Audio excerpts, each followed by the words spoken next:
Oh, but you know what I did start? I started a new terrible book. So Oh. we are recording this in February, and I decided to issue myself a little personal challenge because, as we know, I mostly do audiobooks, as you do as well. But occasionally, Amazon, and this is not pro Amazon content, this is simply stating facts. Amazon occasionally has these stuff your Kindle days that they do, which is, depending on the genre of books, there may be some stuffing happening. And basically, there's these Kindle Unlimited releases that you can get for free. And sometimes different authors guilds or other book groups will publish a list ahead of time of all the titles that are going to be on the Stuff Your Kindle Day. So you can put them on your wish list, whatever. And I have a lot of very, very stupid romance novels.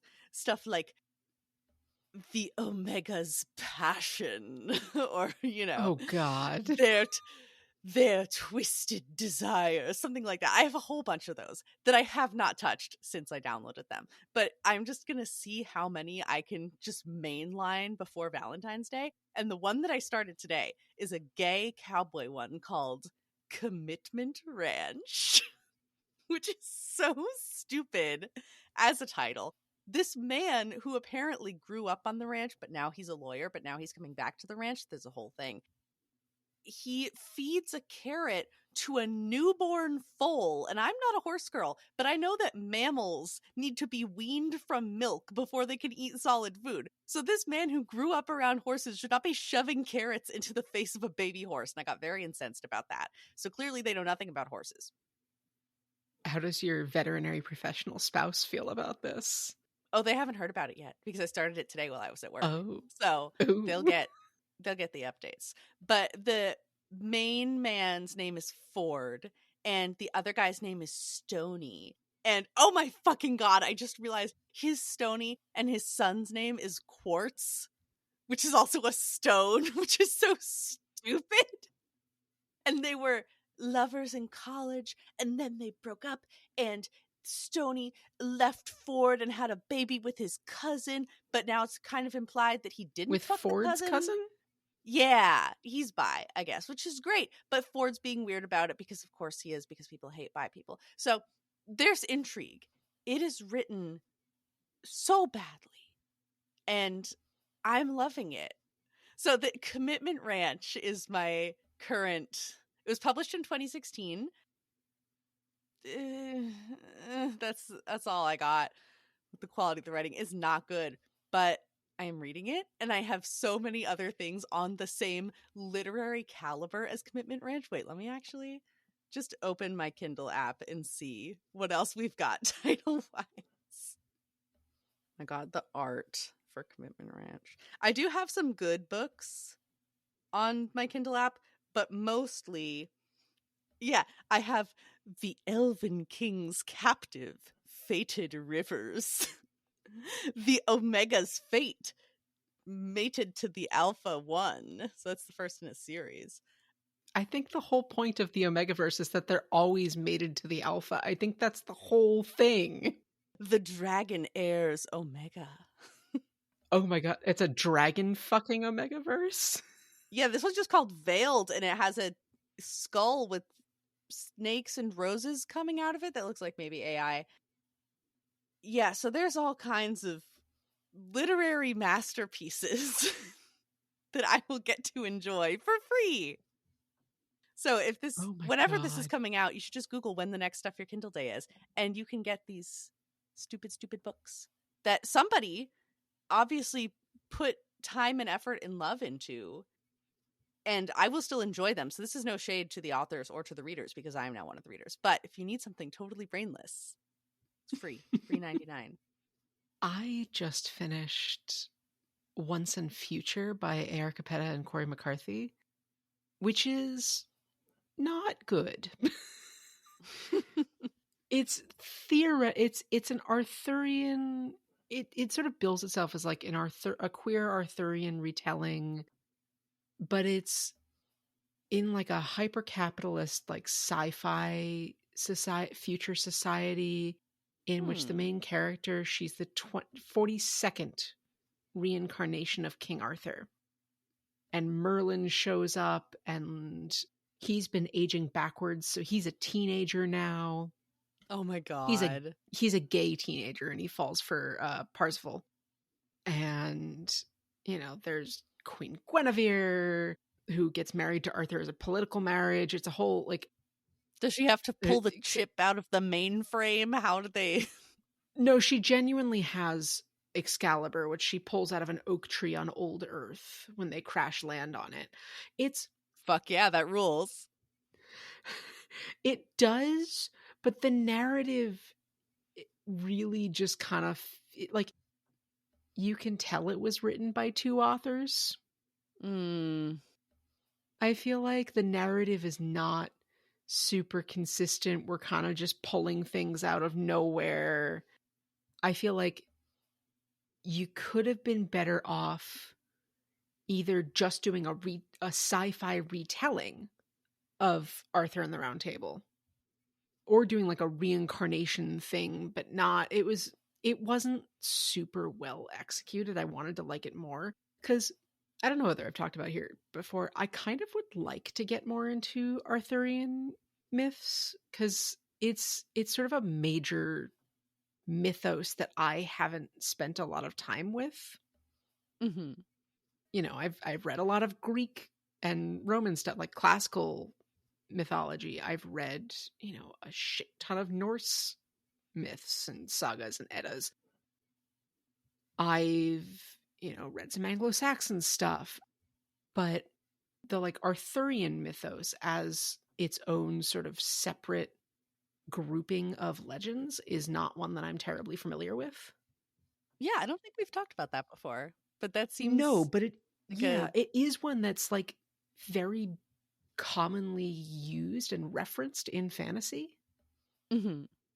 And so it feels like something that I should have a base awareness of. I mean, and yeah, like I have a base level awareness largely off of Monty Python and the Holy Grail. And I think I read The Once and Future King, like, or at least the first half of The Once and Future King as a kid. And I definitely read one or two other like retellings. There was a piece in Once and Future which clearly referenced I think it was the Disney like Sword in the Stone, talking about Merlin's happy place being Bermuda, and turning Arthur into a squirrel. The only really salient memory that I have of anything King Arthur related that is just coming back to me now as we're talking about this is when I was probably 8 or 9. There was some live action film TV adaptation of some King Arthur stories. And it was, I think, Lancelot and Guinevere, maybe. I don't remember. I was 9, but they're the couple that I think of when I think of these stories. And they were having this very passionate repartee about how she was wearing a chastity belt and needed someone to cure her of her virginity. And then my mom like changed the channel really, really fast. But I was like, okay, Guinevere, what are we talking about? Fascinating. So that's all I got is very horny TV exchanges. Now I need to find that. That'll unlock something in my subconscious, probably. Guinevere was looking to get something unlocked too. Yeah, my Google history is gonna be really interesting after this as I just type horny King Arthur early 2000s ? Guinevere virginity chastity belt. Yeah, so when you find the King Arthur porno, you think there's only one? Oh, there's definitely more than one. Speaking of the one true king and his fated love, do we want to talk about some Tolkien? We can try.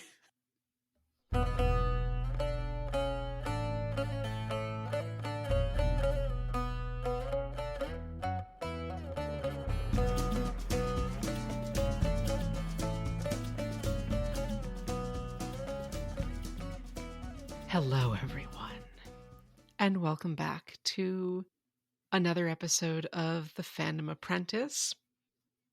Today we are getting out our appendixes. That makes it sound so casual. Getting your appendix out, you think of a surgery, but getting out our appendices, that's like getting out a book, getting out a snack from the cupboard. Just, oh, here it is. Here's my appendix. I have read over 150 pages of incredibly dense Tolkien in the last 18 hours. I have skimmed 150 pages of incredibly dense Tolkien. Some of us were religion majors who did this regularly, and some of us were STEM majors who were reading, what the fuck's that? Well, also, I had a feeling that this would be, to use a phrase that we have not used in a while since Council of Elrond, derogatory, very Book of Numbers core in some aspects. And I know that there are things that I can just glaze right over. I don't actually need to read every single name in the lineage of Numenorian kings or whatever. I'm sure they're very interesting, but I just kind of let my eyes wander until I saw something that looked interesting or a word that I recognized, and then read that part, and then wandered some more and read that part. So it was not the closest reading, but I did pick out some things that I thought were interesting, and we'll have plenty to talk about. Yes. So, to do our full intro, hi, I'm Rin. I read The Lord of the Rings as a child, and it had a profound effect on me and my love of fantasy and how I've approached stories and literature ever since. And during the deepest, darkest parts of the pandemic, I started sharing that love of Lord of the Rings with my best friend, Sam. Hello, I'm Sam. I'm the other one. Exactly what it says on the tin. I'm the apprentice. Now, we have fully made our way through all of the main body of the books, and we went and looked at the appendices today to see what other little nuggets of wisdom are in there. And there's a lot. There's no shortage of information. Oh no, this is what makes Tolkien Tolkien to me. We also went back to the prologue to read through some of that too. We'll talk about all of that in a moment, but this is, the extra information, the mythology additions, the history additions, all those little moments throughout the podcast where I was like, oh, we should know about this mythology. We're expected to know certain stories and references that are being made, where the footnotes are like, see Appendix X or see Appendix Y. Mm-hmm. This is what we've got for that. Now, just for timeline purposes, right? The prologue concerning hobbits and very, very base information, pipeweed and hobbits and elves, that was included in Fellowship of the Ring. Mm-hmm. But that's not a lot of information. And then when Return of the King came out, that's finally when the appendixes were included. However, that is all the information that the general public would get until after Tolkien's death in 1973. He references in the appendixes the Silmarillion on multiple occasions, as if it's another text in this world. But that text wouldn't come out until 1974. Oh, I didn't know that. Or maybe you've mentioned it and I've forgotten. Yeah, it was published posthumously. And so the audience still doesn't have a ton of context. However, that said, this is what gave me my love of world building, I think. I have wanted this from every other fantasy book that I have ever read. Every other sweeping large fantasy with intense world building, I have wanted this kind of information. Mm-hmm. And yeah, it's a lot drier and more academic in tone than the rest of the book itself, which I know is saying something. But I want to know about the history, the fauna and flora and kings and myths, and it's so rare that we get something like this. You sometimes will get short history or a dramatis personae, but not anything to this extent. This is over 150 pages. Intense information This is why Lord of the Rings fans are like that, TM, because there is all of this information just there. And this is what I thought all of Lord of the Rings was like before I started reading it. Just to pick a random passage from a random paragraph that just sort of gives you the vibe from... Against the will of the Valar, Feanor forsook the Blessed Realm and went in exile to Middle-earth, leading with him a great part of his people. For his pride he proposed to recover the jewels from Morgoth by force. Thereafter followed the hopeless war of the Eldar and the Edain against Thangodorim, in which they were utterly defeated. That's the kind of shit that I thought the entire... Thank you. That's what I thought these books would be like, beginning to end, because I just assumed that was the way that Tolkien wrote, and thank God that it's not. That's also a contributing factor to why I skimmed so much, because holy shit, that's one of the more comprehensible passages. Oh yeah, there is a lot of this, and some editions and translations omitted parts of these or published them as a separate volume. The Swedish translation published them as a separate volume, I believe. There was apparently a lot of argument between Tolkien and his publishers and translators over what was to be included and how. Ultimately, a lot of this information, while it might have been present in various notes and things that he had written for himself, was not in this finished form until after Return of the King was finished. Mm-hmm. The compiling of the appendixes and deciding what was to be included in the appendixes actually delayed the publishing of Return of the King. Mm. And so when he was discussing with other translators about what was to be included in the translations, he mentions basically that the most important parts are the story of Aragorn and Arwen and the information about the Shire calendar. Mm-hmm. He says, he notes some specific parts that you could excise. I think there was some stuff in the Dutch translation that was removed, some stuff in the Swedish translation that was removed, and the piece of the letter I was reading, I believe, was from his conversation with the Swedish translator.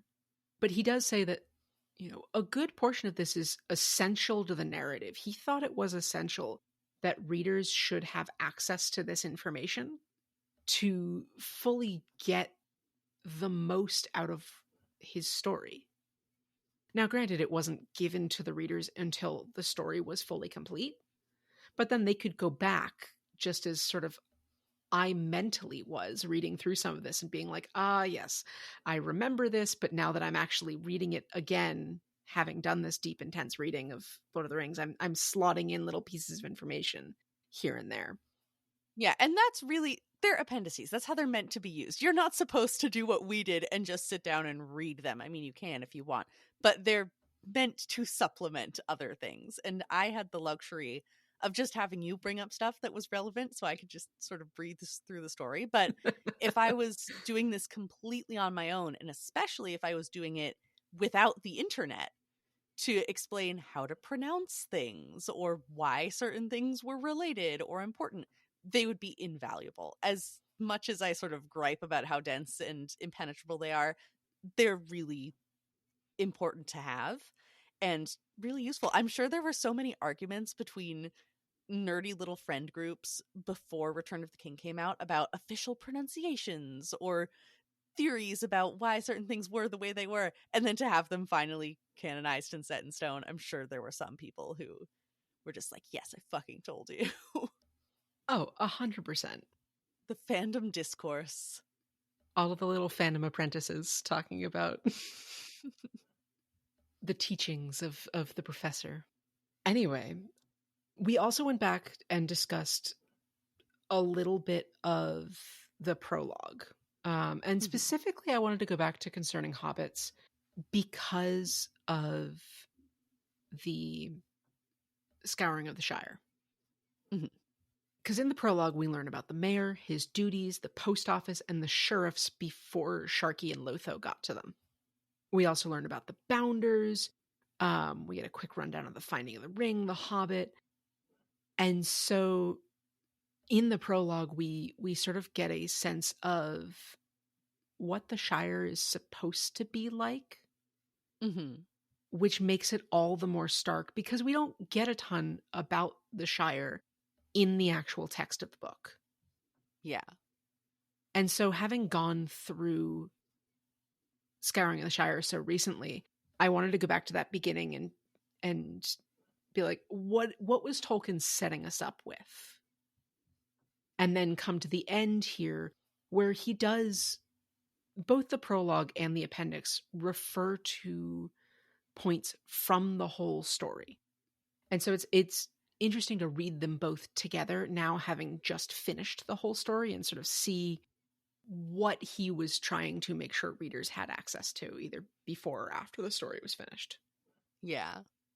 The other thing I feel like that comes up in both the prologue and the appendices that that I was keeping an eye on throughout these, Mm-hmm. was the transition of our heroes from warriors and adventurers to like poet, philosopher kings. Ooh, yeah, that's good. It's a good observation. Because that is something that features in a lot of mythology, right? Of, the young valiant warrior who eventually hangs up the sword when his conquering is done and becomes the great king, the great storyteller, the great philosopher. Mm-hmm. A soldier poet king, if you will. Yeah, exactly. Did you have any thoughts from the prologue that you wanted to bring up? Not really specifically. It was just kind of interesting to brush up on basic Hobbit facts. Like, there's 3 main Hobbit ethnic groups, and they all settled the Shire at different times. And it's just sort of basic background information. They apparently learned reading and writing from the Dunedain and building either from the Dunedain or from the elves. It's debated. But there was some talk, I think in the prologue specifically, about hobbits not really being much for book learning in general. And they do have some kind of basic literacy, but to really be interested in poetry or be interested in learning languages or formal study of history is not common. It's not typical. And I think we had some offhand remarks earlier in when we were discussing the story about what would hobbits know about the history of Gondor or the history of Mordor. Not very much, because they don't Mm-hmm. seem to have a lot of formal education, which just makes Right. it extra weird that Bilbo and Frodo are both so into history and knowledge and books and things. So going into the appendices, Appendix A is titled Annals of the Kings and Rulers, and is broken down into several parts and predominantly deals with the history of Middle-earth and how it became what it is. And at its core, the history of Middle-earth, and particularly of its ruling factions, is really the story of 2 half-elven families and their struggle against Sauron. Yeah, Sauron comes up a lot, very frequently. Right. The half-elven lines of Beren and Luthien and Idril and Tuor, right? Beren and Luthien, their granddaughter Elwing and Idril and Tuor's grandson Yerendil got married, and that's Elrond and Elros's parents. Mm-hmm. Tolkien at that point mentions the Silmarillion for the first time. I misspoke earlier. The Silmarillion wouldn't be published until 1977, not 74. Oh, okay.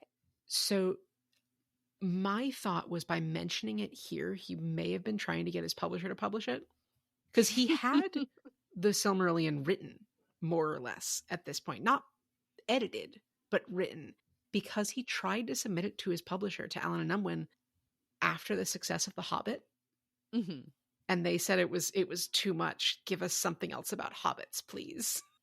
Yes, I remember you telling me that. And if the Silmarillion is anything like this, yeah, you gotta work up to that. Truly, truly you do. being half elven in this world seems to mean you can choose whether or not you want to die Mm-hmm.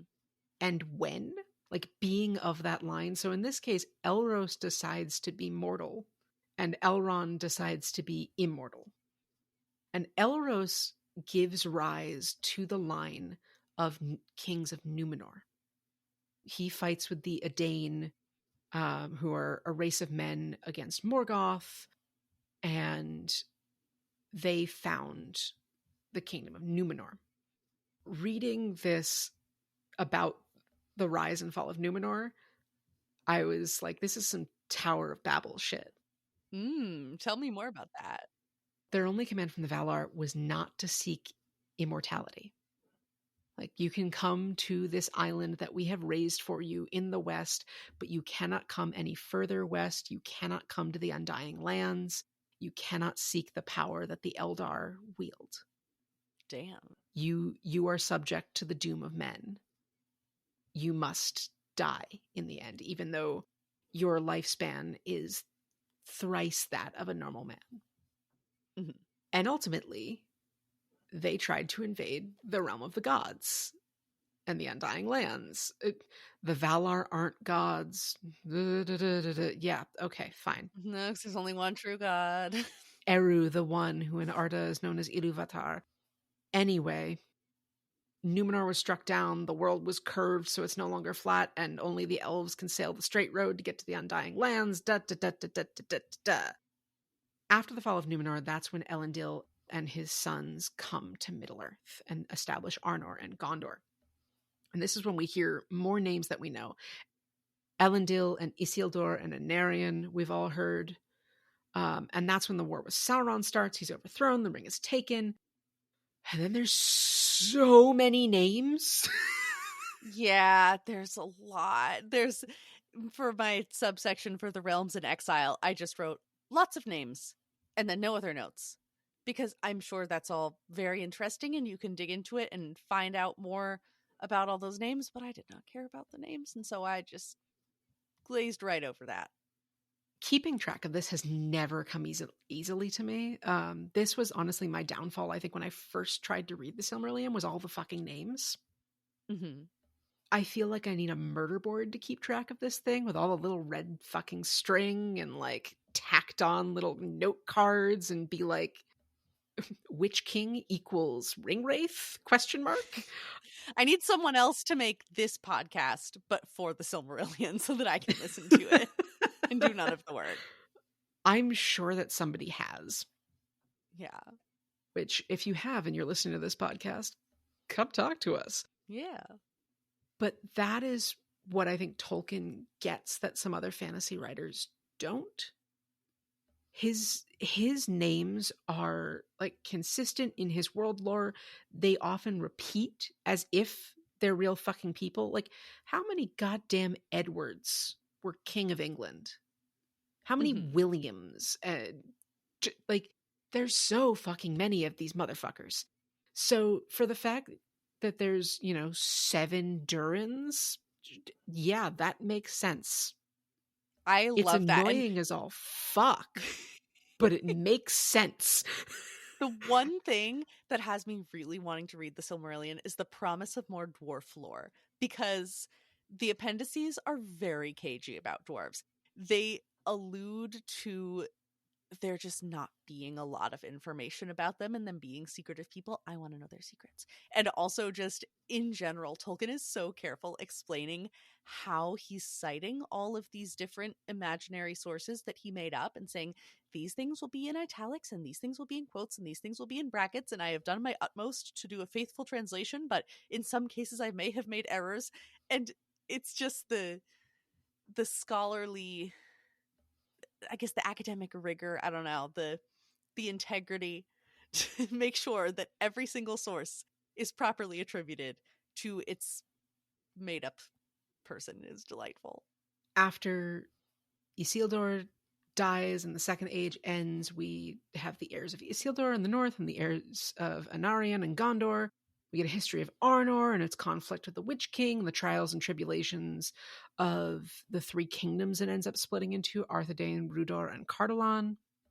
We learn about how Celebrian, Elrond's wife / Galadriel's daughter / Arwen's mother, was captured and poisoned and rescued by her sons Elladan and Elrohir, because everyone has to have an EL name.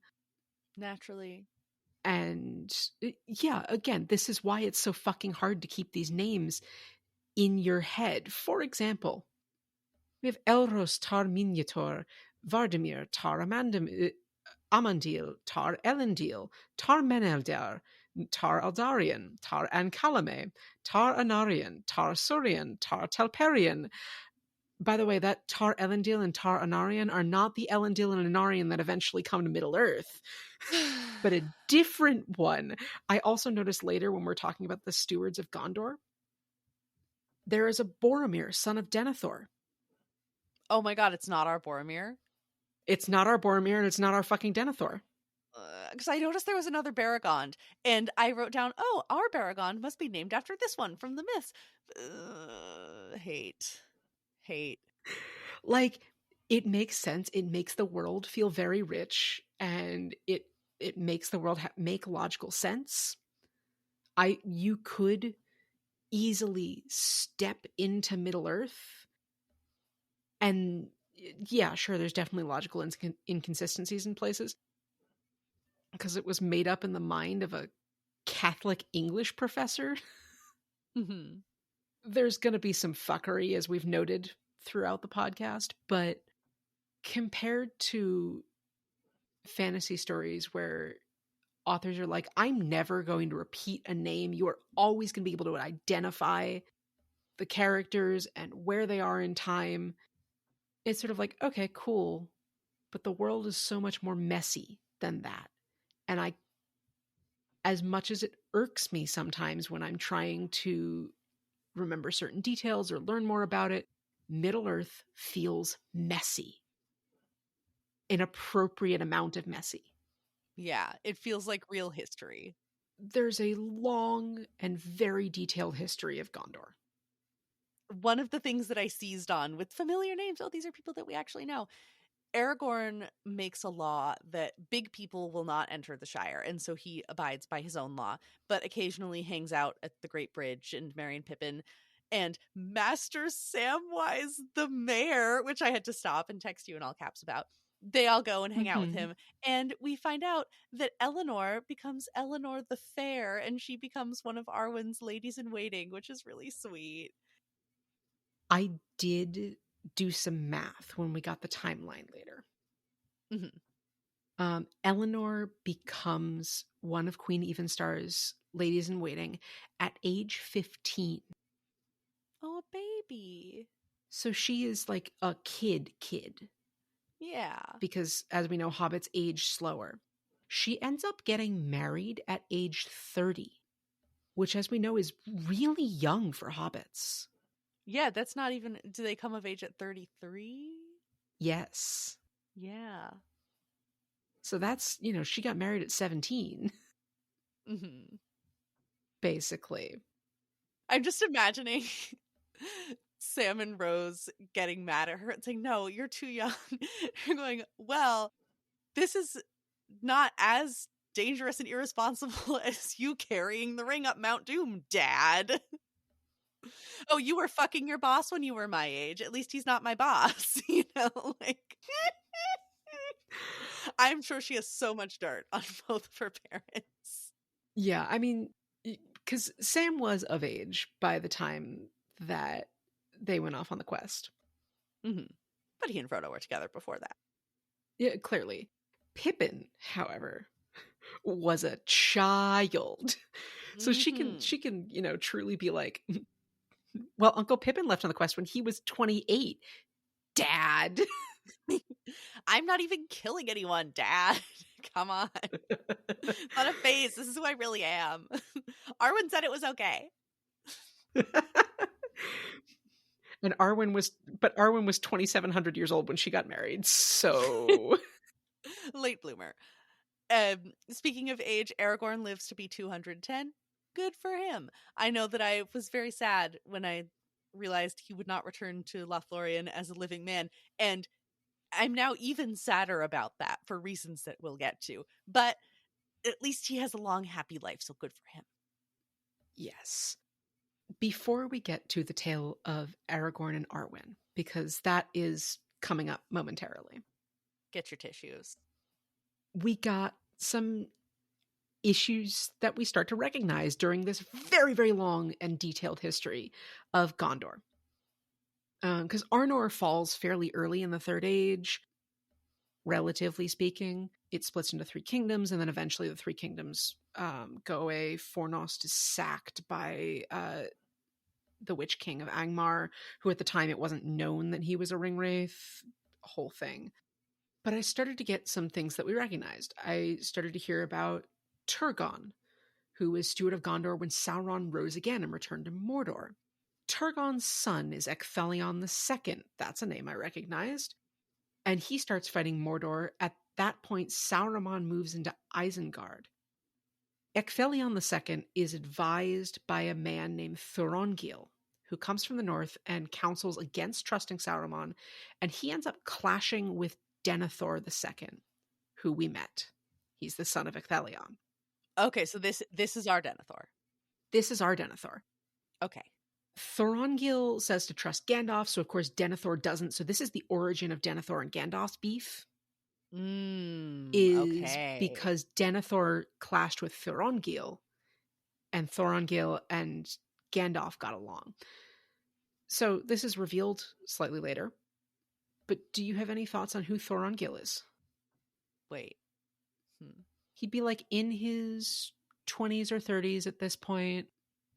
He's a big friend. He's a good friend of Gandalf. Doesn't trust Saruman. This isn't Thorin yet. No, he is a man. He's a man. Fuck, I don't know. Aragorn. Oh. As a youth, Aragorn, in disguise, goes down to Rohan and serves in the court of Thengel, Theoden's father, and serves and advises Ecthelion, Denethor's father. Okay. It's all the pieces are all coming together. Yeah, it's suggested that Denethor figured out who he was. Damn. Which was part of why Denethor clashed, because even at that point, Denethor was like, oh, you're coming to usurp power. You're coming to take power back, but like, your line has never ruled Gondor. You know, sure, you're technically the rightful king because the line of Anarion died out generations ago. But like, you've lived up in the north. This is, you know, my family's been ruling Gondor. We know what we're doing. We have guided this city. Who the fuck are you? But it does, in some ways, lend some legitimacy to Aragorn's later rule. The fact that he was actually there and actually aiding in the ruling of the city in his youth. Yeah, so he's not like a stranger. Right. Despite the fact that, you know, nobody still living really remembers that, because we have to remember he's almost 90 by the time of the quest. But speaking of Aragorn, do we want to talk about Aragorn and Arwen? I would love to. And I would love to take point on summarizing their story, because this was one that was actually just a straightforward narrative that was really easy to follow, and it was very beautiful. Go for it. So we start with Aragorn's background, and his parents apparently had a forbidden romance, and his dad was a lot older than his mom, but they got together anyway. His dad died tragically. It was very sad. And so Aragorn and his mother come to live with Elrond, who takes him in as basically a foster son. And he gets a new name, which, how are we pronouncing? Estelle? Estelle? I said Estelle. Estelle, that sounds more elven, so we can say Estelle, which means hope, which is really sweet. And his true name and lineage were kept secret even from him until he comes of age, at which point Elrond calls him by his true name and gives him the heirlooms of his house, gives him the shards of the broken sword, and I think some other things that I didn't write down.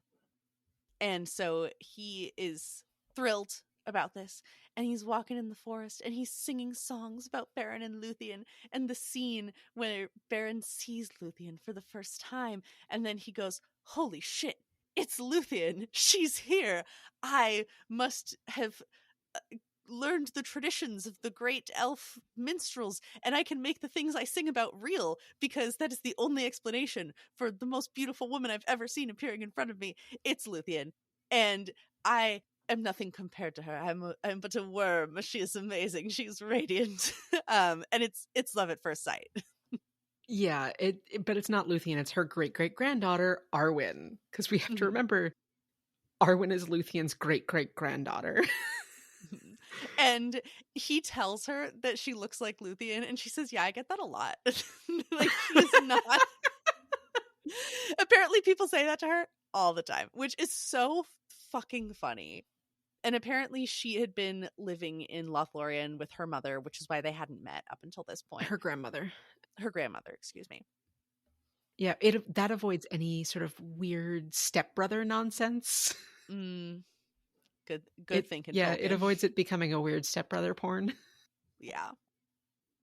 And so he tells his mom and he tells Elrond about meeting her and how he's in love and she's amazing. And both of them agree that he's aiming pretty high and he might need to find someone who's a little more attainable, because he's so far below her. She's not going to want him.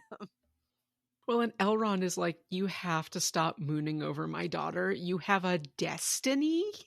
Yeah. Also, I love her, and yeah, I love you, but she is my daughter, and if she marries you, she'll die, and I will not be happy with you about this. Yeah. It's like the super ultra version of no dating till you're 30. No dating till you've fulfilled your destiny. Go become king, and then maybe we'll talk. Maybe if you become king, just go ahead and do that. And then he's like, okay, fuck, he's never going to become king. I'm good. Meanwhile, Aragorn labors for 30 years fighting and getting awesome at everything. And then just doing this epic training montage to eventually become king one day, which also just adds so much to everything he does throughout this journey. Because yeah, he cares about the world and he cares about Gondor and stuff, but also he just really wants to marry Arwen. He's been working hard for this. He's putting in the hours. But after all of his laboring and toiling and stridering, he comes to Lothlorien to rest with Galadriel's permission, of course. And she gives him a cutie patootie little makeover montage, totally knowing what she's doing. Oh, she absolutely was like, I don't care what my fucking son-in-law says about this shit. I am setting up my granddaughter. Granddaughter, have you met this nice young man? It's like, to pull a very specific reference from my childhood, like the fairy godmother makeover scene in Shrek 2. Excellent scene, very funny. I think about the song from that scene at least once a week. That's a fun fact about me. Probably because it included the word sexy, which felt very raunchy for a children's movie. But yeah, she totally knows what she's doing, dresses him up in a little elven cloak, so he just looks like a perfect elf lord. And he is just this perfect vision when Arwen sees him again. Conveniently, she's also there. And I know that you had thoughts about this I had part. thoughts. By I had all thoughts means. about this part because it says that she couldn't tell him apart from an elf lord, a young elf lord. So, first of all, I have questions about how often elves reproduce, and like how often are there elf children, and like how much are the elves aware of new elves, etc., etc. Also, how much do elves and humans look alike? Tolkien doesn't describe the physical features of elves very much in these books. He describes them as fair and beautiful, and he might talk about some of them having dark hair and others having blonde or red hair at various other points. Arwen, I know, is mentioned to have dark hair. There's no mention of like pointy ears or any of like those features that we associate with fantasy elves. Yeah. So I have the question of, do humans and elves just look alike, or if elves look different from men, do men of Numenor look like elves to more of an extent? But Aragorn doesn't stand out as different from other men, so it would make sense that that men perhaps look like elves. Yeah, but they also might. people can seem to identify elves on sight. Like Legolas never gets mistaken for a man. Yeah. But setting discussions of look aside, they fall in love and they get engaged. There's a lot of extremely wholesome, chaste wandering in the woods, and it's beautiful.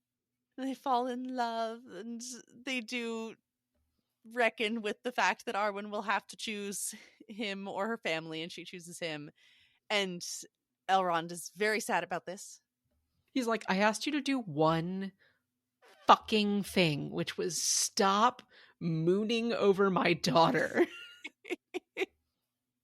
But fine, she's a grown woman. She can make her choice. But if she's going to make her choice, you're going to be king of fucking Arnor and Gondor, motherfucker. That is how he's recounting this to Bilbo, several glasses of elf wine deep after this moment, because we know that Bilbo's been privy to all of this due to his friendship with Elrond. So there have been so many bitch fests about this. And this is where he gives Aragorn the ultimatum about, okay, you've got to become king. To become king, my daughter will not give up immortality for anyone less than the king. And so she starts secretly weaving away her royal standard for him, and it's all very cute and a little bit forbidden, but very sweet. The War of the Ring happens and ends. Who cares about that? We already talked about that. In detail. Listen to our previous episodes. But the one line about that section that still got me was, yet grievous among the sorrows of the third age, well, it just says the age, but the third age, was the parting of Elrond and Arwen, for they were sundered by the sea and by a doom beyond the end of the world. That's fucking rough. Well, and shortly thereafter, there's a line that I had written down after Elrond leaves. But Arwen became as a mortal woman, and yet it was not her lot to die until all that she had gained was lost. What the fuck? Yeah! So Aragorn and Arwen lived together for 120 years, and Aragorn knows the time of his death is approaching. The kingship passes to his son, Eladrian. Very cool, good for him. And so we have, again, this like choosing the time of your death kind of thing. And also, apparently, when we find this out, he either outright says or implies, I was kind of confused about this, that he might be able to restore Arwen's choice to go to the Haven, saying, I'm gonna die, but you can still go be with your family if you want. But her mind is made up. And so he dies, and then she basically becomes a shell of her former self and turns all just sort of gray and empty and goes back to Lorien and lives and dies alone. Well, and I think it's implied from the text that, like, one, Aragorn chooses when he's going to die. And I think probably he could have held on longer and then had sort of like a slow decline. And so I think the implication is, if she goes over to the Sea to the Undying Lands, she won't die then. But otherwise, her choice to remain in Middle-earth, specifically with him, is a choice now that the rest of the elves have left, to die, to become mortal. And it's implied that when she goes to Lorien and she chooses her own final resting place, that she also chooses to die then. And it's not like suicide so much as it is they just choose to stop. Yeah. Is the implication of the text, which is a very interesting power that the elves don't seem to have, but half-elves can choose to accept the gift of men, that being death. Mm-hmm. She says it's the gift of men is bitter to receive. And Aragorn, before he dies, reminds her, but it is still a gift. Yeah. The other piece that hit me was as he falls into sleep, she calls him Estelle for the last time. I missed that. And she chooses her place to die on Cairn Amroth, where she got engaged to Aragorn. And that also gives a whole new fucking meaning to Aragorn speaking to her on Cairn Amroth in the Lorien chapters, where he never again would come as a living man.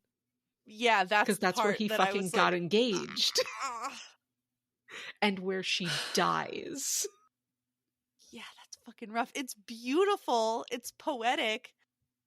Oh, but it's so sad. Anyway, that's the story of Arwen and Aragorn.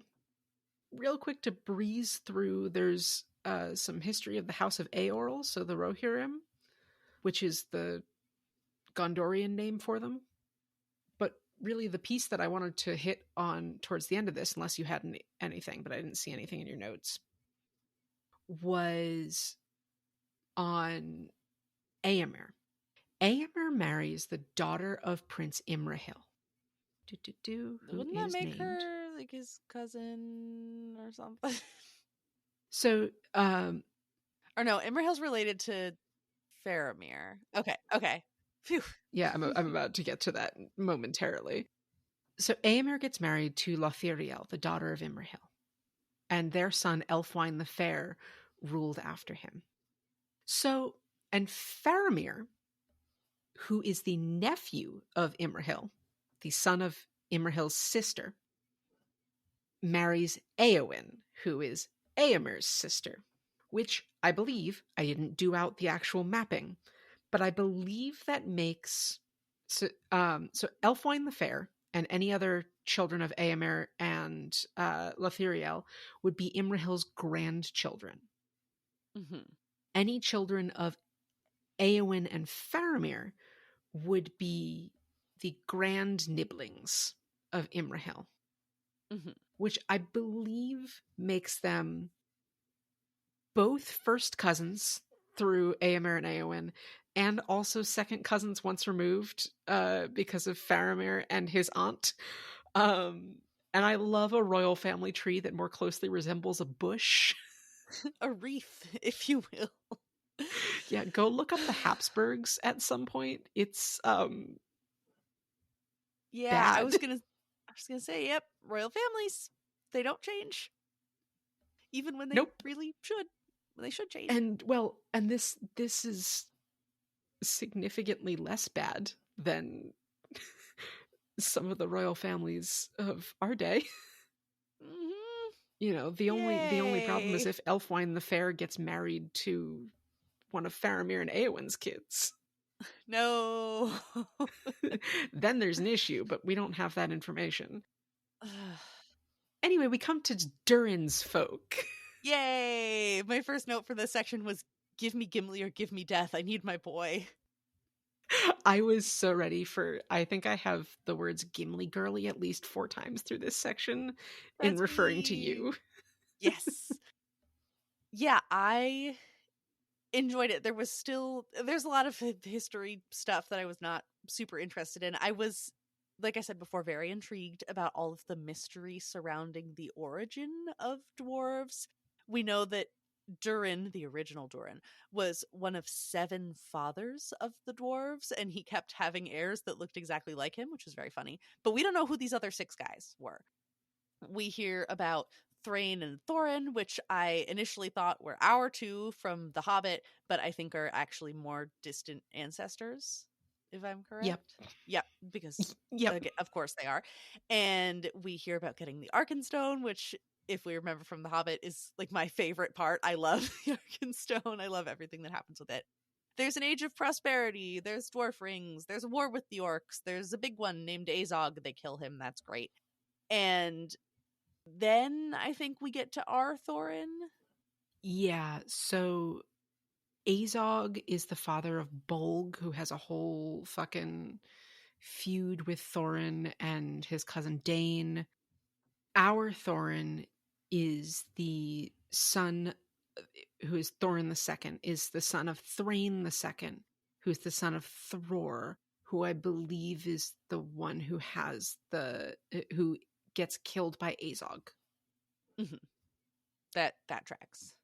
We learn, I initially thought it was the first Durin that was killed by the Balrog. No, it's Durin VI.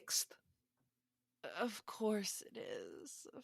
Yeah, which killed Durin and his son Nain, which then led to Thrain the First leaving Moria and founding the Kingdom Under the Mountain and finding the Arkenstone.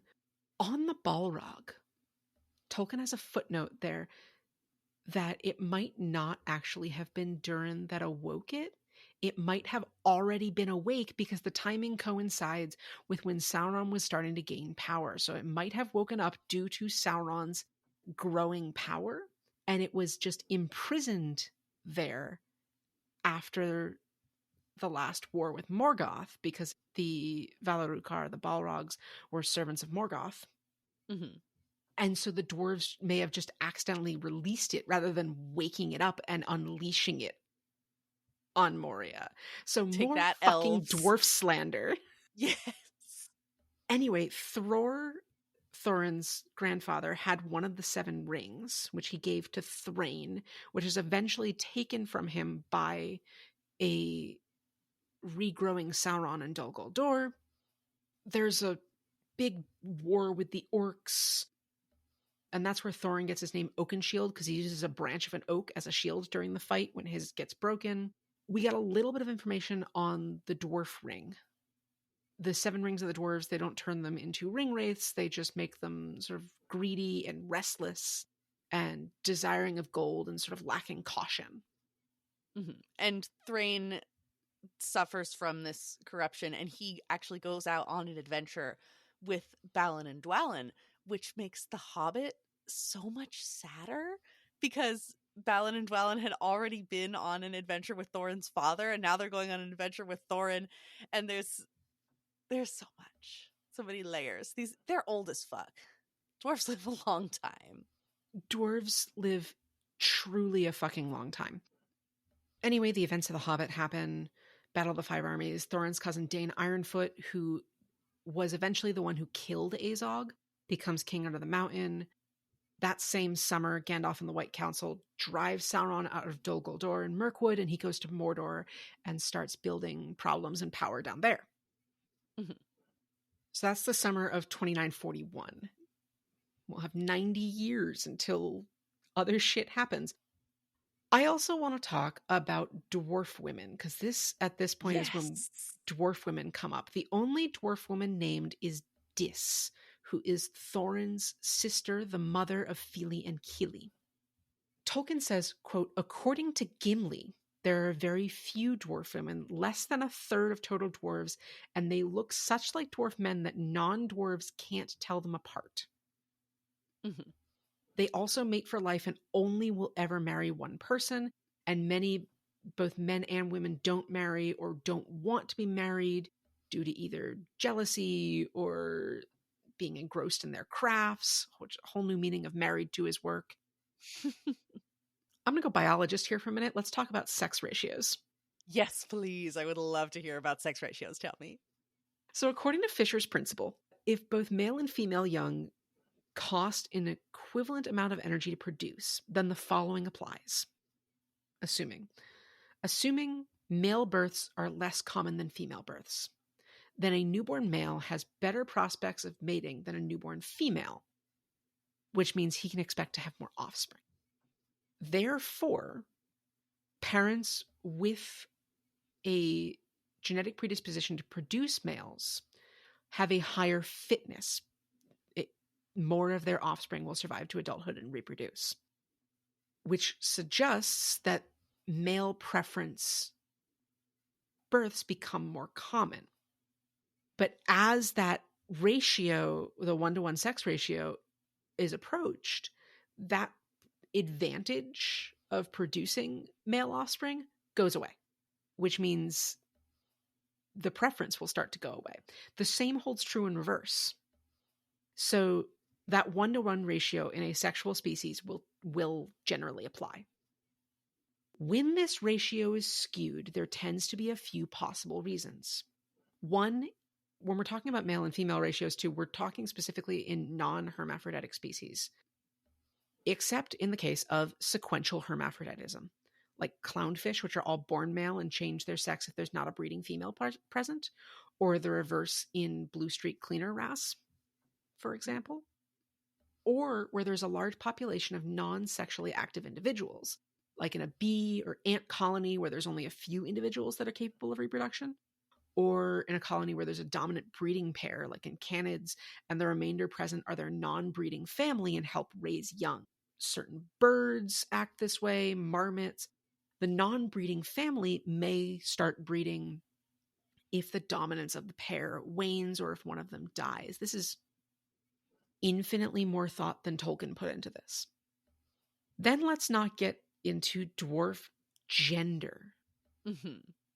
There's always the possibility that Gimli, when asked, is like, I don't understand the question. What the fuck do you mean? You know, Yeah. What's a quote unquote woman? Oh, you have like roles. Oh, you just mean the people who their role in society is to raise children? Oh yeah, we only have a few of those. It's a good fucking point. Yeah, of course we all look the same. What do you think? Yeah. Our concepts of gender are too complex for your tiny fucking minds. So, dwarf women? Who the fuck knows? Speaking of Gimli, It's not mentioned on the family tree that we're given, but do we think he has siblings? Because every single other dwarf that we have, like, lots of information about has siblings. Yeah, I would be surprised. Yeah, if it's not on the family tree, which I did not look at closely enough to really question it. But yeah, I would be surprised if he didn't have siblings. Yeah, it's never mentioned, but like, Thorin has 2 siblings. Fili and Kili are obviously brothers. Balin and Dwalin, Oin, Gloin, Bifur, Boffer, Bomber, Dori, Nori, and Ori. Groin and Fundin are brothers. Thror has 2 siblings. Like, it seems to be that when dwarves have kids, which perhaps is not terribly common, but when they do, they have a bunch of them. Yeah. And so Gimli being an only child stands out. Yeah, that's a good point. Anyway, Gimli girly, do you want to take away what happens to Gimli Of course after I the do. events of the War of the Ring? Yes, so Gimli gets everything he deserves. He becomes renowned among dwarves. He's Lord of the Glittering Caves. He's named an elf friend. Historians will call them elf friends. We'll get to it. And he makes, along with his people, these gates of mithril and steel for Minas Tirith. And it's amazing and it's beautiful. And then there's a section in Gimli's, I don't know, part of the appendices that also mentions Legolas, which, you know, just bro things, just buddy things. Where it says, Legolas, his friend, also brought south elves of Greenwood, and they dwelt in Ithilien, and it became once again the fairest country, blah, blah, blah, blah. Just hilarious that Legolas also just gets mentioned during Gimli's biography. And around the same time that Aragorn is giving up his life is when Legolas decides to go to the sea. But unlike Aragorn and Arwen, these two will not be separated. We have heard tell that Legolas took Gimli, Gloin's son, with him because of their great friendship. Greater than any that has been between elf and dwarf. If this is true, then it is strange indeed that a dwarf should be willing to leave Middle-earth for any love, or that the Eldar should receive him, or that the lords of the West should permit it. But it is said that Gimli went also out of desire to see again the beauty of Galadriel, and it may be that she, being mighty among the Eldar, obtained this grace for him. More cannot be said of this matter. So there is so much here. I mean, he's doing it for love. Obviously, the word love is there. Galadriel playing matchmaker. Again, love that for her. She totally knows what she's doing. the "more cannot be said on this matter" implies to me that whatever record the professor is translating here for our benefit just devolves into the most graphic sexual description of all of the things that Gimli and Legolas did, planned to do. Just so much. The acoustics in those glittering caves, bestie. So I think that was just a bit of demure British professorism. More cannot be said on this matter. That's enough. That's enough. Great friendship. Great friendship. The end. And that's what I choose to believe. And historians will call them elf friends, besties, shipmates, colleagues. We're shipping them, all right. But on a more serious literary note, I really like this as a parallel to Aragorn and Arwen, and also just the general morality story that we always get in everything having to do with immortality, that immortality is bad, actually, because you'll watch everyone you love die and it'll be horrible and sad. No, in this one, the gay lovers just get to be together forever and it rules. They just get to enjoy eternity together and it's awesome. And that's it. And they're super happy. And I love that. That is the opposite of bury your gays. That is the make your gays immortal and let them annoy the fuck out of everyone on this ship for however long it takes to sail to the Grey Havens, make them insufferable. I love it. Yeah. Mm-hmm. I feel like if Galadriel interceded on their behalf, like she gets the official title of matchmaker of Middle-earth. Oh, absolutely. Like, she set up Arwen and Aragorn. She set up Frodo and Sam. She's doing the work of true love. Truly. You had said in our Discord server for the podcast, "Fellas, is it gay to bring your dwarf with you to the Undying Lands?" Me. You know, like no one has ever done before in history, and you have to get special permission from your god queen to bring him into the sacred land of your people. You know. No, genuinely though, like, Legolas had to go across the sea, but he straight up was like, "But I'm not doing it if I can't bring my husband." Yeah, I will resist my destiny. And he will come with me. This is my emotional support dwarf. Do you want to be stuck with me for eternity, hearing me complain about not having Gimli here? No, let me bring him. Listen, this man has blown my back out too many times. I can't stand without him next to me. Yeah. He provides a critical structural function. Would you like a demonstration? No, that's quite enough. Quite enough. More cannot be said on this matter. It's okay. He can come. He will. As many times as he would like. And they will keep score. It's beautiful. It's poetic. But also, and in the Undying Lands, the days keep coming and they don't stop coming.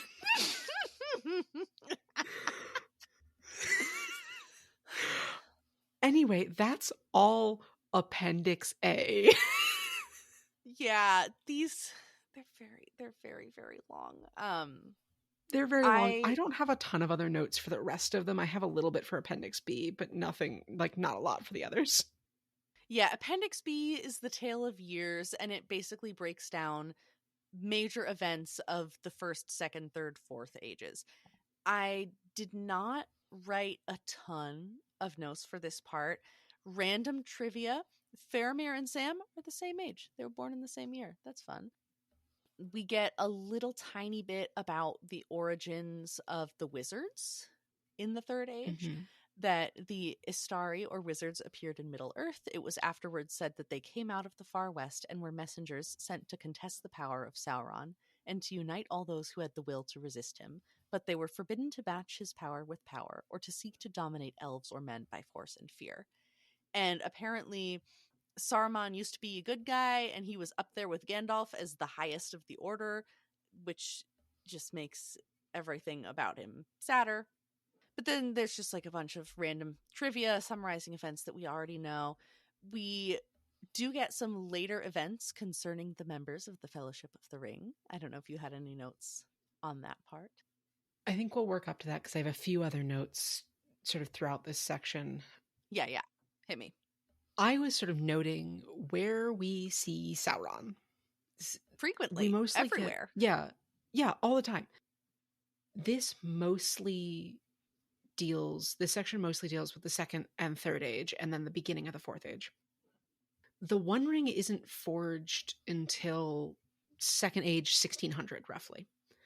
Mm-hmm. And then the war between Sauron and the elves starts in 1693 and ends in 1701. And then there's 500 years of peace until we start to see ring wraiths in 2251 of the Second Age.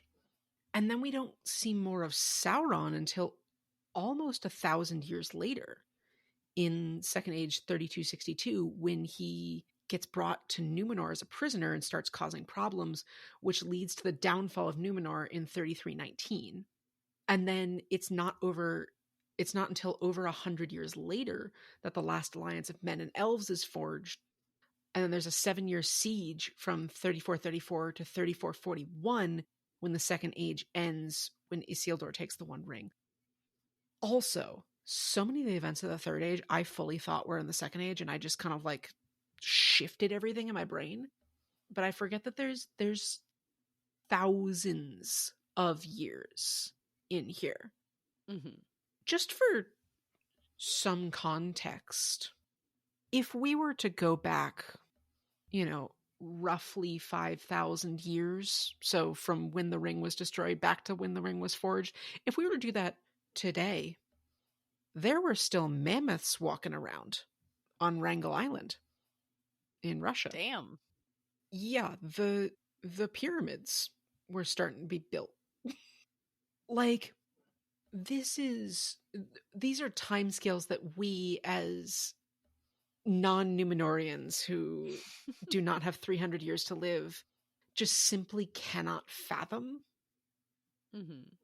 Anyway, after Sauron falls at the end of the Second Age, we don't start hearing whispers of evil again for 1,100 years until there's evil sensed in Dol Guldur. Again, for context, the English royal family has not existed for that long. Like, we can trace the roots of their family back to 1066. Jeez. Mm-hmm. So, when William the Conqueror came over from France. Anyway, there's a war with the Witch King and the Corsairs of Umbar and the Wain Riders, and we know from earlier that Wain is a wagon, so I'm like, are these like charioteers? Nothing more is explained about the Wain Riders. Also, there's multiple conflicts with the fucking Witch King, who they don't know is actually Lord of the Ring Wraiths. The Balrog doesn't show up until Third Age 1980. Oh my god. Sauron shows up again in 2060 of the Third Age, and then disappears again for 400 years until shortly before Smeagol finds the One Ring, which, if the ring was lost at the end of the Second Age, it's just been gone for 2,500 years. Just gone. At the bottom of a river somewhere. And so, it might have responded to Sauron's growing power. Anyway, Smaug takes over the mountain in 2770. In 2941, the events of The Hobbit occur. At this point, Theoden isn't even born yet. Oh my god. He won't be born until 2948. Frodo's born 20 years later. Boromir's born 10 years after that. When Boromir was 2, Aragorn got engaged. Jesus. In 3001, Bilbo leaves the Shire for one last adventure, and shit starts getting real then. And then we have a super detailed day-by-day breakdown of 3018 to 3021, which we will not go into because we just read those books. Mm-hmm. This is where I got the math on when Eleanor becomes a maid of honor and when she marries at 30.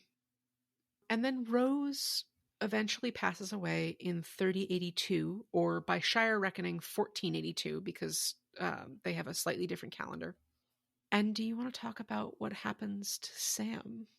Yeah. So in that section that I mentioned, later events concerning the members of the Fellowship of the Ring, Pippin gets married to Diamond of Longcleave and he becomes the Took and Thane. Good for him. Merry the Magnificent becomes Master of Buckland. Good for him. Sam is elected mayor 6 times. It keeps, there'll be event. Samwise is elected mayor the 5th time. Samwise is elected mayor the 6th time. It just, every couple of years will be punctuated by a re-election. He's very popular, as he should be. One of his daughters marries Pippin's son, good for them, and he passes on the Red Book to Eleanor and gives her the task of maintaining and passing on the story, and then he goes off to the sea. His wife passed away, and he followed his husband across the sea.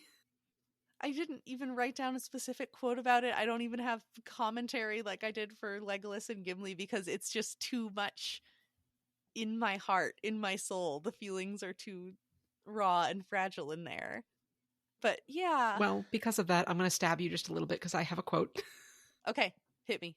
I'm ready. I can take it. So Sam gives the book to Eleanor's family, the Fairbairns. And among them, the tradition is handed down from Eleanor that Samwise passed the towers and went to the Grey Havens and passed over sea, last of the ring bearers. And it won't be for another 100 years almost that Legolas and Gimli will finally pass over the sea and Aragorn will pass away. But that Samwise going to the Undying Lands is truly the end of the rings in Middle-earth, the end of the story of the rings that has spanned 5,000 years. Mm-hmm. Because all of the dwarf rings were either taken or destroyed. The ringwraiths died with the One Ring. The elf ring bearers went over the sea with Frodo and Bilbo. And Sam, having borne the ring for just a short time, lives out his days in Middle-earth until his family no longer needs him. And then he goes to find his love on the other side of the ocean. Also, just to continue stabbing our hearts, when they grow old, Merry and Pippin go south to Rohan and are with Éomer when he passes away. And it sounds like they passed and were buried in the halls of kings in Gondor, and eventually Aragorn was laid to rest beside them.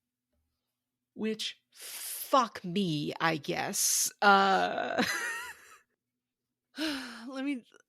can spin this. I can make something happy out of it. I mean, it doesn't have to be spun. It's beautiful and poetic and perfect. But also thinking about when Frodo initially leaves Sam, when he talks about how Frodo, he's broken and he's never going to be right again, but Sam still has a chance to live a full, normal life and be healed and be happy. When Sam makes that journey to go join Frodo, that I think is maybe Frodo's chance to really be healed and to be whole now that Sam is with him again forever. And so even though he had totally given up hope of his own happiness or his own recovery, he still gets that in the end, and he deserves it. Yeah, that's really sweet. Just to breeze through the rest of that, that's the end of Appendix B. Appendix C gives a bunch of family trees of all the hobbits. There's not a ton to say, it's especially because they're very visual, but we do learn that Sam has a bunch of siblings, which we never heard shit about. Also, Pippin has 3 older siblings. Of course, is he the youngest, or is he just like he's the youngest? Yeah, he's the baby. Yeah, of course he's the baby. The family trees are very funny. There's a lot of really good little quips under people's entries, which we don't have time to go through. But if you have a copy of Return of the King, go look at the family trees. There's some good, funny little snide remarks in there about the various people. No children. Died young. Took up with his cousin. Went on an adventure. Yeah, went off on a journey and never returned. It's just fucking wild. And also, like, all of the big families are intertwined. Mm-hmm. The tree of Samwise Gamgee is not linked to all of the others, but like the Boffins, the Bolgers, the Bagginses, the Tooks, the Brandybucks, there's so many intertwining things and names connected, and like Bilbo appears on 3 of them. um, I think Frodo and Pippin and Merry are on another like 4. Like, it's ridiculous, but the connection doesn't come in for Sam's family because it's very class stratified Mm-hmm. until Goldilocks, his daughter, marries Faramir, the son of Peregrine. And that is the merging of Sam's family, which has, become new money, more or less, with the landed gentry. Appendix D, E, and F are the most like academic in nature. Yeah. They're a little circle jerky. They read like academic papers, for sure. They do, but it's very much Tolkien being like, I have uncovered all of this literature and struggled to translate it for you. And I'm like, sir, you made this, like, this is your creation. You're talking about that, you're citing your imaginary sources, and like, don't get me wrong, it is beyond impressive. Like, I have spent a bunch of time world building calendars, especially, and like trying to make linguistic consistency in place names and things. And yeah, sometimes I'm being unnecessarily complex about it, and then I think back to Tolkien and go, no, actually, I'm fine. Especially Appendix F, the languages and peoples of the Third Age. We have to remember he was a philologist. He studied language. Like, that was his thing. And so reading about the languages and how they emerged and how they evolved and why certain ones were dominant and how pronunciations came in and like why certain places were called certain things, and the familiar tone and the deferential tone, and that being why the yeah, speech of the Shire folk is strange. It's so much. It's so granular. it is clearly what he was thinking about the entire time. And it is clearly something that he wanted readers to have access to. But this from the person who I think we can now officially call ourselves professional Tolkien nerds. 35 episodes into this podcast. So. I mean, following Gossip Girl's rules, we still haven't ever been paid for this. But Cheetah Girls. I have Cheetah never Girls, watched Gossip sorry. Girl. I have never watched a Gossip Girl either. I just am a Gossip Girl. Gossipy. I just know Go Piss Girl. Anyway, as a more or less professional Tolkien nerd who has spent literally 2 years reading these books at a very granular level, you don't need this to just enjoy the books. Yeah. The language stuff is fun if you're a nerd, particularly a language nerd, and I'm a language nerd. Like, I took some anthro classes and we talked about linguistic anthropology, and I do have so much beef with Edward Sapir. We're not going to get into it. That'll be for after the podcast. You can tell me about that. Point is, Appendix E is useful for pronunciation as a pronunciation guide, but these 3 sections are the most like nitty-gritty, granular, very much the professor's special interest. So approach with caution. And again, in a pre-internet world, to have access to all of this information, it's tasty, tasty lore. And also, like I said earlier, you're not meant to read the appendices like a continuation of the book. Just one page after another. It's not really how they work. They're reference material. And you can just kind of go to things that seem interesting or things that seem relevant, pick that out, and then get what you need from it and go back to it another time. I think that these sections definitely benefit from being revisited, but also they don't necessarily unlock the secrets to the rest of the story. Sammy, did you have anything else you wanted to talk about for the appendixes of The Lord of the Rings? Yes, actually. Please. From just brief little tiny tidbits that are really more like trivia, but things that I thought were interesting. I guess just kind of going backwards. In the language section, there's no specific Hobbit language. They just speak Western, which I thought was interesting. I don't know why they wouldn't have their own language with the professor being so into that, but okay.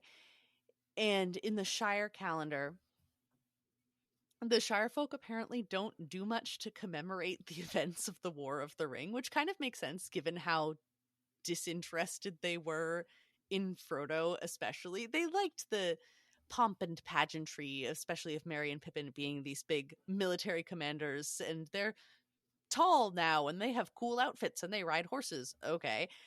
But in terms of the actual details of the adventure, not super interested to know. And like we've learned about their general lack of interest in history, kind of makes sense. But they throw parties every April 6th, which, depending on who you ask, could be because of Sam's birthday, the day the golden tree first flowered, or the Elvish New Year.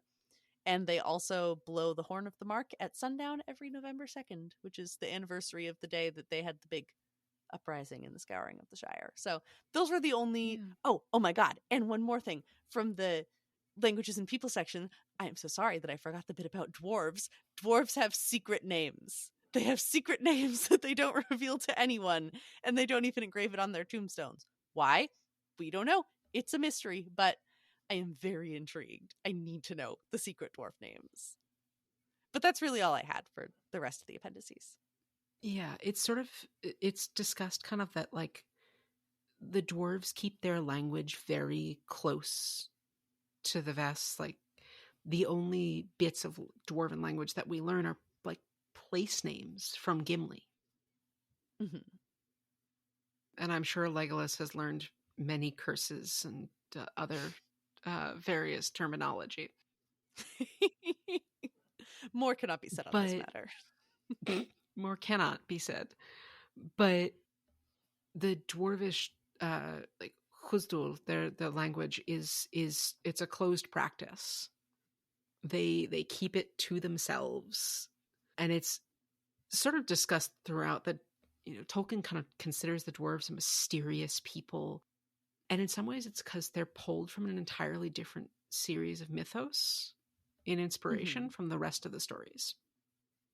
The rest of the stories are very Celtic, very Anglo-Saxon, English in origin, whereas the dwarves are pulling pretty much straight out of Nordic myth. And then their language also is utterly unrelated to the other languages spoken, which again have a lot of influence from Celtic languages, from Anglo-Saxon, from Germanic languages, and Khuzdul has its origins in Semitic languages. Mm-hmm. So Tolkien was very much setting dwarves apart from elves and men. And there's more about this in the Silmarillion, but their language being secret is just another one of these pieces of setting them apart. Also, on the hobbits only speaking Western, I think that's just another example of hobbits being the everyman, specifically representing the people of the English countryside, because Western is meant to be English. Like, he translates it as English. He says, like, obviously this is what I had to translate it as. But that's his sort of speech of the everyman. And hobbits are, your hardworking folk out in the English countryside. Yeah. Who cares about the war? We still have to put food on the table. And so them just speaking Western, like, They don't need anything more. They're just here to eke out a living on this land. Anyway, I enjoyed reading these. It did feel a little bit like, my old like anthropology homework. I was talking to my roommate last night about the Éowyn, Faramir, Éomer, Imrahil relationship, and how their kids would be related. And I was like, I've read too much Tolkien, like Tolkien lore specifically, not even story, in the last couple of hours. And then I kind of like stopped and went, I make the assignments. This is my job for the podcast. You are the one who decides what we will read. Uh-huh. So, assigning us this much reading for this episode was fully my fault, and we have approached a longer episode here, but hey, more podcast. Yeah. I don't have anything else for this, and that completes our read of the text. Hell yeah, bestie. We of did the it. Lord of the Rings. Fuck yeah. This is a big achievement. I'm really proud. Yeah, it is. Well done, my love. We did it. I will have to consider what I'm going to choose for my commemorative tattoo of this experience after we do the movies and I've been able to see some visual imagery. But there will be something Tolkien-y going on my body forever after this season of the podcast is done, because this is a major fandom accomplishment, friendship accomplishment, podcast accomplishment. It's a big deal, and I'm extremely proud of both of us. I've been thinking about a Tolkien tattoo for some time, and I love the movies. I don't want movie imagery on me. I think the movie imagery is incredible. I think it's so well done. But that's not what I'm personally referencing. But we can talk about that another time. Yeah, I don't think I want movie imagery specifically necessarily. I just need to have all the data points. I need all the information to make an informed decision. But that being said. All that being said, in some order, in the next few episodes, we'll have some more bonus episodes on poetry and the effects of Tolkien on modern fantasy and on Dungeons and Dragons and Tolkien and the movies, of course. Those are coming up very soon. Where we are sitting right now recording this, we haven't watched them yet, but we're going to start that very soon, and I'm very excited. But until then, you can find us on our social media at FanAppPod, wherever you get your social media. You can type it in wherever you get your social media. We might, or may not be there. But if there's a social media site and we're on it, it'll be under at FanAppPod. FANAPPPOD. FANAPPPOD. Also, you can always email us at thefandomapprentice@gmail.com. You can leave comments and reviews on our podcast, depending on the podcast platform you're listening on. You can leave us a 5-star review if you like what you're listening to. You can go back and listen to our ever-expanding back catalog. As always, you can subscribe to the podcast wherever you're listening to get updates on new episodes as soon as they come out. But until you hear from us again, have a wonderful couple of weeks, and we will see you next time. See you next time. Bye. The Fandom Apprentice is produced and edited by Rin and Sam. Our music was composed and performed by James, and our art is by Casey Turgeon. This podcast is created for non-commercial entertainment purposes, and the opinions expressed therein are our own and are not reflective of the opinions of any other person or organization. The content discussed is the property of the Tolkien estate and is used here under fair use.